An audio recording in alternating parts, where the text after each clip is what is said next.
عرب 48 او فلسطينيين الداخل، او زي بيقولوا عليهم اهل الضفه عرب الشمانة، اكتر فئه عليها لغط في التاريخ حملت الجواز الاسرائيلي اللي بيعيشوا داخل حدود بما يعرف بدوله اسرائيل. اسرائيل بتبص لهم على ان هم مواطنين من الدرجه الثالثه او الرابعه. الفلسطينيين في الضفه بيبصوا لهم على ان هم الخونه اللي باعوا القضيه، اللي عايشين عيشه مرفهه، اللي بيشتغلوا مع الصهاينه واليهود. لو جربوا اي وقت ان هم يسافروا دوله عربيه وعرفوا نفسهم ان هم فلسطينيين، الناس بتعاملهم بكل ترحاب. اول ما بيعرفوا ان هم من عرب 48 او ان هم حمله الجواز الاسرائيلي، المعامله بتختلف كليا. مين هم عرب 48 وايه هي اصل التسميه؟ وهل ولائهم لفلسطين ولا لاسرائيل؟ وهل هم بيخدموا في الجيش الاسرائيلي ولا لا؟ هل هم اللي باعوا القضيه وعايشين عيشه مرفهه، ولا هم اللي حافظوا على اثاره الارض وما رضيش يخرجوا منها؟ وهل عرب 48 بيحبوا مصطلح عرب 48 ولا في مصطلح تاني بيحب يتقال عليهم؟ كل ده هنعرفه النهارده لما نسال حد من عرب 48 نفسهم.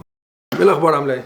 الحمد لله تمام. كيف حالك انت؟ والله تمام الحمد لله. ممكن تعرفينا بنفسك؟ انا من فلسطيني الداخل. تمام. ساكنه في حيفا، عمري 37، تمام. فبحب احكي عن العرب الفلسطينيين الداخل عشان الناس تعرفنا اكثر برا. خلينا نرجع يعني ايه لورا شويه او شويتين ثلاثه كده لورا. مين هم اصلا عرب 48 او فلسطينيين الداخل؟ عرب 48 هذا مصطلح ما بحبه صراحة، لأنه بيحطنا بقوقعة كتير مش إحنا. لأنه أنا بعرف الناس اللي برا إنه عندهم فكرة مغلوطة أو عندهم جهل كتير كبير فينا، لأنه إحنا ناس ماشيين. بدي أحكي عن فلسطينيي الداخل. فلسطينيي الداخل هن بالمختصر إحنا عرب فلسطينيين بال48 لما صارت المجازر وصار التهجير وصار النكبة، احنا ما رضينا مع كل الترهيب والتخويف والمجازر ما نطلع من ارضنا. احنا قررنا نضل ونثبت انه احنا موجودين وما نستغني عن حقنا بالوجود. هاي يعني زي ما بقولوها بالاختصار الشديد لعرب 48 اللي بسمونا كده. احنا ما بنحب كلمة 48 لانه هي بتحطنا باطار كتير منغلق للفكرة كفكرة. احنا فلسطينيين الداخل يلي احنا بقينا بأرضنا، بقينا داخل الحدود اللي رسمت في 48، فاحنا حقنا الشرعي يعرفونا كعرب فلسطينيين الداخل. يعني لقب فلسطينيين الداخل ده اللقب اللي انتم بتفضلوه؟ لا احنا بنفضل فلسطينيين الداخل على عرب 48 لانه تمام. عرب 48 هي بتلغي اول شغله وجودك كفلسطيني. تمام مفهوم. طيب انتوا بتحملوا طبعا الجواز الاسرائيلي. نعم. طيب هل انتوا يعني الجنسيه الاسرائيليه انتوا بتتعاملوا جوه ما يسمى باسرائيل كمواطنين عادي درجه اولى زيكم زيهم، ولا انتوا مثلا مواطنين درجه ثانيه او ثالثه او في فرق في المعامله؟ لا شوف، احنا معنا جنسيه ومعنا جواز السفر الاسرائيلي، هذا اشي صحيح، ولكن احنا لا نعامل كمعامله اليهود هون. طبعا احنا اذا بتحب تحطنا بمش درجه ثانيه وثالثه، اكثر درجه متدنيه بانه تمييز وعنصريه علينا من ال 48 لليوم، انت بينفع تقول انه احنا فلسطينيه الداخل. احنا ابدا يعني انت عندك بابسط اشيائك بابسط حقوقك انت لازم تحارب عليها كفلسطيني موجود هون، كاثبات لوجودك ولهويتك ولقوميتك. يعني بابسط الاشياء اللي انت ممكن تشوفها عند شعوب ثانيه كتير اشي هوين وكتير اشي واضح. بس احنا عندنا هويتنا جدا مركبه وواقعنا جدا مركب للاسف. فاحنا ابدا احنا العنصريه علينا من ال 48 لليوم، التمييز بحطونا في اطارات كتير اقل من ايش احنا قدراتنا. يعني انت ممكن كعربي فلسطيني موجود هون شغل اللي انا بحكي لك على ابسط شغل ممكن يكون، يعني في بعض الوظائف صعب تشتغلوها؟ طبعا في اشياء احنا ممنوعين منها اصلا. ممنوعين اصلا يعني ده قانون مثلا بيمنع العربي اللي حامل الجواز الاسرائيلي هو يشتغل مثلا بعض الوظائف، ولا هي بتبقى حاجه مش رسميه؟ شوف، حتى لو انه ما في قانون بيمنعك انه انت كعربي فلسطيني بالداخل انك انت تمارسها، ان بيقدروا يلاقوا مليون طريقه انه انت يبعدوك عنها. نظره اهل الضفه العرب او فلسطين داخل، مش هنقول عرب 48 هنقول فلسطين الداخل، النظره بتاعتهم هم شايفينكم ازاي؟ عربي كعربي تمام. بغض النظر عن قوميه تبعته. في ناس يلي بيشوفونا موجودين في الداخل انه احنا بقينا بارضنا، دافعنا عن حقنا ووجودنا وهويتنا رغما عن انف المحتل. وفي ناس يلي للاسف الشديد جدا من ابناء جلدنا ومن شعبي تمام، بيشوفنا انه احنا ناس يلي احنا انخرطنا في المجتمع الاسرائيلي وتخلينا عن هويتنا، وانه احنا ما عاد يشوفونا لا عرب ولا فلسطينيين للاسف. يعني هم بيشوفوكوا كاسرائيليين طبعا، وبيتعاملوا معنا على هذا الاساس. يعني انتوا مثلا لو قلنا لو انتوا كفلسطينيين الداخل بتروحوا مثلا، اعرف ان في ناس مثلا بيروحوا الضفه عشان يشتروا مثلا اكل وحاجات وبعدين يرجعوا، لو دخلتوا مثلا بعربيات عليها لوح اسرائيليه ارقام اسرائيليه، هل بيبصوا لكم او بيعاملوكم معامله مش كويسه، ولا الموضوع يعني بيمشي ازاي جوه؟ شوف، مش بالضبط كمعامله مش كويسه، بس هي كمعامله يعني فيها تمييز، فاهم علي؟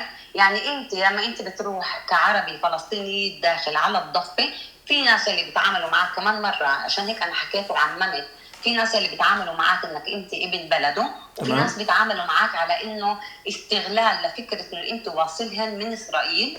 اوكي، فبيصيروا في فكره الاستغلال علينا، فاحنا بنعرف في هيك وفي هيك في كل مكان احنا بنتواجد فيه. تمام. ليه اهل الضفه بيطلقوا عليكم لقب عرب الشمانت او عرب الزبادي؟ هذا ابشع اسم ممكن حدا ايوه، على حدا صراحه. ليه بقى؟ شوف، الشمالة هو عبارة عن زبادي يعني، أو حاجة زي كده احنا موجودة في السوبر ماركت. أوكي، تمام. فهن صاروا يشوفوا إنه لما احنا موجودين هون يعرفونا كعرب الشمانت أو الدلوعين أو الإسرائيلية أو اللي بتحب تسميها بأبشع الطرق ممكن هي تكون. فأنا يعني عرب 48 مش ماشي على راسي، فتخيل أنت لما حد يقول لي عربي الشمانت. يعني الموضوع ما بيبقاش كهزار أو دعابة، ولا بيبقى موضوع جد؟ أبدا مش حلو، وأبدا مش محله، وأبدا مش هزار. لأنه أقول لك، لما أنت موجود في، تخيل أنت حالك موجود في إطار يلي دائما في تمييز وفي عنصرية وفي كذا عليك، تمام، وأنت لما تروح عند ابن شعبك بالناحية الثانية تلاقي كمان تمييز، فأنت تخيل إيش أنت متحس. مفهوم طبعا. شعور مش حلو. طيب أنتوا كعرب الداخل أكيد طبعا كل واحد ممكن يكون بيختلف طبيعته عن التاني، بيبقى أنتوا شايفين نفسكم أكتر فلسطينيين ولا مواطنين إسرائيليين؟ لا لا لا لا لا، هاي نقطة احنا مجبورين نحكي فيها عشان الناس نفسها اللي حوالينا تعرف احنا شو. انا ولا مرة في حياتي، يعني لما عمري 37 سنة عرفت نفسي كإسرائيلية. بنبلش من هاي النقطة المهمة، بغض النظر على ايش ممكن برا العرب او الفلسطينيين اللي برا يشوفوني. أنا بعرف حالي هون بالضبط إيش هويتي وإيش قوميتي وإيش وجودي هون بعني، وإيش أنا لازم أحارب علشان أنا أكون كفلسطينية داخل. ما بسمح لحدا يعرفني كإسرائيلية نهائي. أنا معي جواز سفر إسرائيلي لأنه ما عندي حل تاني. أنت اتولدتي لقيتي نفسك كده؟ أنت اتولدتي في المكان ده بالظروف دي؟ بالضبط هيك يعني. حتى لو القصة أنا أروح على السلطة الفلسطينية وأطالب في الجنسية وفي جواز السفر، ما بيرضوا يعطوني إياها، ما بيرضوا. يعني احنا موجودين هون، لا احنا نعرف نفسنا على ان احنا فلسطينيين داخل، اللي احنا منحارب وحاربنا من 48 جدودي ما قبلوا يطلعوا من ارضهم رغم كل اللي صار في 48 والنكبه. وانا جيل بعد جيل بعد جيل، وانا حتى ابني انا بربيه على انه انت فلسطيني، بنعرف حقنا وواجبنا وبنعرف هويتنا كثير منيح. طيب تمام جدا. ولا مرة احنا بنعرف نفسنا كإسرائيليين ولا مرة. طيب هل الكلام ده بينطبق على كل عرب الداخل، ولا في ناس للأسف لا؟ في ناس زي ما بنقول كده باعوا القضيه وخلاص انغمروا في الوضع؟ شوف، هاي كمان نقطة احنا لازم نحكي فيها بتوسع شوي أكبر. أنت بتيجي بتقول إنه ناس اللي هي بعد ما متمسكة بهويتها وقوميتها وبتحارب علشانها، أو ناس اللي هي صارت تشوف نفسها إسرائيلية. لما إسرائيل إجت لهون هي اشتغلت على إنه زي ما قلت قبل كده، اشتغلت على إنه الأشياء اللي هي لازم تمسك فيهن العرب الداخل، عرب الفلسطينيين الداخل. طول ما احنا موجودين كتله واحده هن ما بيقدروا لنا اليهود، صح ولا غلط؟ تمام. فهي عندها سياسه فرق تسد، وهي كتير شاطره بالموضوع. هي بلشت بالاول بفرق تسد. لما انت بتصير تحط المجتمع كامل كمجموعات صغيره انت بتقدر تسيطر عليهم كلياتهم، صح ولا غلط؟ تمام. فهي بلشت اول ما فاتت لهون، هن مضوا مع الشيخ تبع الدروز، مضوا معاهن انه انتم بتبقوا في ارضكم في بلادكم، بس انتم لازم تخدموا جيش مثلا. قصه انه لما هن ناس يعني سلخوا الدروز من الفلسطينيين الداخل. وبعديها بلشوا انا كمسلمه وموجوده هون ممكن يسالوني اذا انت مسيحيه ولا انت عربيه، فهن صاروا يشوفوا انه المسيحي مش عربي اصلا، او يسالوك اذا انت بدوي، بما هون عندنا مجموعات بدوي، او انت عربي. هم عايزين يعملوا احزاب ومجموعات. ايوه بالضبط هيك. فصار عندك انت اول شيء الدرزي، وبعدين المسيح، وبعدين البدوي، وبعدين كذا. فجاه مين صار العربي الموجود في الداخل؟ هو بس المسلم الموجود يا بالمدينه يا بالقريه اللي بتحب تسميها. فهون هاي اول شغله. ثاني شغله، هن نقلوا على فكره التجهيل للاسف الشديد، وهن الشعب يلي ببني لمليون سنه لقدام، مش ل1000 لمليون. فهن اول شغله بلشوا بالمدارس. لما انت بدك انت تهدم شعب منين بتبلش؟ بس بالتعليم. فانت فجاه صار عندك تجهيل بالمدارس، تجهيل بالحياه، تجهيل بكذا. ففجاه انت صرت تشوف انت عندك فئه يلي هي ملكيه في الحياه اليوميه. خلينا نتكلم في نقطه تاني، وهي نقطه الخدمه في الجيش الاسرائيلي. هل فلسطيني الداخل الجيش عليهم اجباري ولا اختياري، ولا مش مسموح لهم خالص انهم يخدموا في الجيش؟ شوف، بالنسبة للجيش الإسرائيلي إحنا عندنا هيك. أول شيء عندك الدروز اللي للأسف إنه الشيخ تبعهم قلت لك كمان مضى على إنه الخدمة رح تكون إجبارية عليهم، ده على الدروز. ولكن في السنين الأخيرة الدروز فقط. إسا أنت ممكن تشوف إنه في السنين الأخيرة صار وعي شعبي موجود عند الدروز اللي عم برفضوا خدمة الجيش، وبفضلوا إنه يتحبسوا فترة معينة ويطلعوا من السجن على انه انا مش مستعد اخدم جيش، لانه اصلا هذا الجيش مش وطني، وهو عنده القضيه الفلسطينيه مهمه، وهو عنده الهويه الفلسطينيه مهمه. في عندك بعد مسيحيه واسلام يلي بتواجدوا بالجيش، ولكن نسبه جدا جدا جدا ضئيله. يعني حتى لما احنا بنعرف انه في حدا مسلم مثلا بيخدم بالجيش او في الشرطه بيكون منبوذ اجتماعيا. تمام. بس هو الموضوع مش اجباري عليكم. لا اصلا هذا اقول لك، هذا الشعب يلي ما بيوثق بالعربي، حتى العربي الخاين يلي موجود بيناتنا يلي عم يخدمه هو مش واثق فيه، هو بالاخير باخذ مصلحته بيتركه. لما انتوا بتروحوا مثلا خلينا نقول مثلا اي دوله عربيه، سواء مصر او اي دوله عربيه تانية، بتخشوها بالباسبور الاسرائيلي، نظره العرب ليكوا او الناس تبقى عامله ازاي لما بتروحوا ان انتوا فلسطينيين، وبعد كده لما يعرفوا انكم معاكم جواز اسرائيلي؟ هاي شغله لازم نحكي فيها. للأسف الشديد، يعني بما أنه أنا ما كنت كتير ببلاد عربية، لأنه أصلاً جواز سفري ما بيسمح لي أكون ببلاد عربية كتير، فأنا كنت في الأردن، كنت في مصر. في ناس يلي هن بيعرفوا إيش يعني فلسطينيين داخل بيتعاملوا معنا أحلى تعامل. تمام. بس في ناس لما بيعرفوا إنه أنت معك جواز سفر إسرائيلي أنت بتعامل كإسرائيلي بحت، بغض النظر عن قوميتك وعن دينك وعن لغتك وعن اي شيء ثاني. هم شايفين شخص قدامهم معاه باسبور اسرائيلي بس كده. بالضبط هيك. وهذا للاسف الشديد شيء كثير ممكن يضايق الانسان الوطني قباله. يعني انا كانسانه انولدت في بيت جدا وطني، تربيت على القضيه، لان وجودي هون بحد ذاته مقاومه انا بشوفها. وجودك كفلسطيني الداخل انت مقاومه، بس لما انت تطلع عند اخوك العربي برا ويطلع عليك كإسرائيل ويجي واحد يسألك يقول لك بس انتوا بعتوا صح؟ انت مش فاهم ايش بالضبط بعت. الفكرة الصهيونية بحد ذاتها هذا اللي بيحاولوا يبيعوه للعالم كلياته. لما يباع لأخوك العربي بيجرحك أكتر من كتير من إنه واحد أوروبي ممكن يقول لك هاي الكلمة. طيب خلينا نتكلم تاني عن تقسيم المدن اللي انتوا عايشين فيها. يعني هل في مدن خاصة بالعرب، مدن عرب ويهود، مدن يهود بس، ولا التقسيم عاملة ازاي بالظبط؟ طبعا في عندك انت قرى ومدن اللي هي كانت اصلا بالاول قرى وتفتحت وكبرت صارت مدن اللي هي بس عربية. عندك مثلا زي حيفا وعكا ويافا، من الاول كانت مختلطة لانه اهل حيفا واهل عكا ويافا ما قدروا يطلعوا من ارضهم. في ناس اللي تهجرت، ناس بقيت، وناس يعني مثلا حيفا اجوا من برا حيفا، عرب سكنوا في حيفا، فانت بتلاقي كمان العرب وكمان اليهود موجودين مع بعض. في مدن هي اللي بس موجوده لليهود، اللي هي اكثر بتشوفها بالمركز بالجنوب اكثر. طيب المدن او القرى اللي هي في الداخل اللي فيها عرب بس، هل بيبقى فيها فرق؟ يعني مثلا هل بيهتموا بيها اقل من المدن اللي فيها يهود او فيها يهود وعرب كبنيه تحتيه طبعاً. كمدارس كمستشفيات وهكذا؟ طبعا بالرغم انها في الداخل. ما دخل بالضبط. انت هون تصنف على انك انت عربي ولا انك يهودي، بس فيش ابسط منها. فانت عربي موجود في مدينه مختلطه زي حيفا مثلا، انت بتشوف انه مثلا البنى التحتيه، الخدمات موجوده بكثره لك ولا اليهودي، مش لانه هن بيحبوك، لانك انت عشان هي موجود بهاي مختلطه المدينه. بالظبط. ايوه، بس انت اذا بتفوت على مدينه عربيه او قريه عربيه فانت بتشوف الفرق الشاسع، كمان من ناحيه الميزانيات للمدارس، كمان من ناحيه ميزانيات لمجالس المحليه، كمان بكل شيء. رايك ايه في العرب اللي بيحاولوا يخشوا يزوروا فلسطين سواء الداخل او سواء الضفه؟ هل شايفه ده من وجهه نظرك ده تطبيع والمفروض ما يحصلش، ولا لو حد قدامه فرصه يروح؟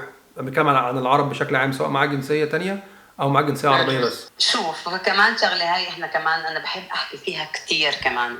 احنا كعرب فلسطينيين الداخل احنا كنا منقطعين عن العالم العربي برا كتير وقت طويل، لحد ما إسا صار في عندك الانترنت وصار عندك تواصل اجتماعي اكتر. فاحنا كنا يعني كتير موجودين في قوقعة مش حلوة، لانه احنا مش قادرين نتواصل مع العرب الموجودين برا. تمام. ففكرة انه عربي يقدر يجي، هو يعني اسمع، هو اذا بيجي لهون بالعكس احنا بنحب وبنستقبل بحفاوي زي ما بيقولوا.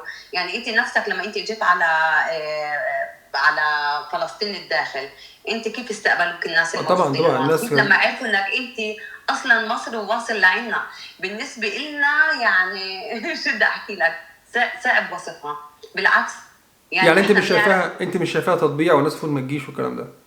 لا ابدا. اسمع، هو وين بصير تطبيع؟ هو بصير تطبيع لما انت بتتواصل مع جهه اسرائيليه، لما انت فنان جاي هون على تل ابيب تقيم حفله مع يهود مثلا، لما كذا احنا طبعا هي تطبيع بدون ادنى شك. ولكن لما انت كعربي جاي لعنا على القدس، على يافا، على حيفا، بالعكس احنا بنشوفها شيء كتير حلو. احنا اصلا ناقصنا فكره التواصل مع العرب الموجودين برا. طيب اخر سؤال، في حاجه عايزه توصليها لو حد يعني الناس بتتفرج عليكي، عايزه توصل لهم رساله او تقول لهم حاجه باسم عرب الداخل او فلسطين الداخل؟ طبعا يعني انا يمكن هاي فرصتي بالحياه اللي انا اقدر احكي عن فلسطيني الداخل. لكل عربي حر موجود خارج الحدود الموجوده هون. احنا الحدود رسمت علينا مش باختيارنا، احنا احتلال موجود عندنا لا اكثر ولا اقل. احنا اجبرنا على الجنسيه وعلى جواز السفر الاسرائيلي. احنا ما نسينا قضيتنا. انا فلسطينيه بالدم، لا النخاع، اعتبر فلسطينيه. حتى لو اني اعيش بيناتهم واشتغل معهم واتعلم معهم، انا اثبت وجودي رغما عنهم. وجودي بحد ذاته هون لازم الناس تفهم برا وجودي هون مقاومه. انا ما استغنيت عن ارضي، انا ما استغنيت عن قضيتي، انا ما استغنيت عن هويتي، بالعكس انا موجوده رغما عنكم. هاتوا نشوف شو بتقدروا تعملوا لنا. فهمت علي؟ تمام جدا. انا ما بدي الناس تحكم علينا برا بالطريقه اللي انا بعرف قد ايه ممكن توصل بناس تكون بشعه او مضلله او مش حقيقيه. يعني الاشي بوجعنا كتير، بوجعنا. انا بدي العرب اللي برا يعرفوا انه هون اخوتنا العرب الداخل مقاومين زيهم زي اي فلسطيني موجود في اي بقعه في الارض، بغض النظر ان كانوا في الضفه ولا في القدس ولا في اوروبا. اصلا احنا كفلسطينيين ندافع عن حقنا في الحياه وفي الوجود اينما كنا، ولا نستغني. اخر جمله بدي احكي لك اياها. اتفضلي. انا لما رحت الاردن قبل سنتين كانت اول مره في حياتي افوت على بلد عربي. انا لما مرقت في عمان نزلت على وسط البلد، انا شفت منظر ما بنسوش في حياتي. انا شفت ناس موجودة أردنية موجودة في بلدها والبلدها إلها. يعني أنا إسا بحكي لك حاسة حالي بدي أبكي. أنا موجودة في بلدي وبلدي مش إلي. إنه أنا موجودة في حيفا وحيفا بلدي ولكن هي مش إلي. أنا لما بمرق بشوف أعلام إسرائيل في كل مكان. أنا لما بمرق بسمع اللغة مش لغتي في كل مكان. أنا العنصرية متوجهة علي في كل أنحاء الحياة. وبدي الناس اللي برا تعرفنا أكتر، تقرب منا أكتر، تسمح لنا نكون إحنا معهم أكتر. ما بدي يعني يحكموا علينا بعد. فلسطينيين الداخل هم فلسطينيين أبا عن جد. الفرق الوحيد بينهم وبين فلسطيني الضفة ان هم اتولدوا لقوا نفسهم محاطين باحتلال، اتولدوا لقوا نفسهم جوه احتلال، اتفرض عليهم ان هم يبقى معاهم جواز اسرائيلي، اتفرض عليهم ان هم في المدارس يدرسوا باللغة العبرية. هم اصلا اصحاب الارض، وهم اللي مرضوش يخرجوا من بلدهم ومرضوش يسلموا ارضهم للمحتل. هم بيعيشوا في صراع بين الهوية، هم فلسطينيين بباسبورات اسرائيلية بيعانوا من العنصرية داخل حدود اسرائيل وخارج حدود اسرائيل. الاسرائيليين بيبصوا عليهم ان هم عرب وهيفضلوا طول عمرهم عرب، والعرب بيبصوا عليهم ان هم اسرائيليين. ذنبهم الوحيد ان هم اتولدوا في المكان ده وفي الوقت ده تحت محتل فرض عليهم اللغة العبرية والجواز الاسرائيلي.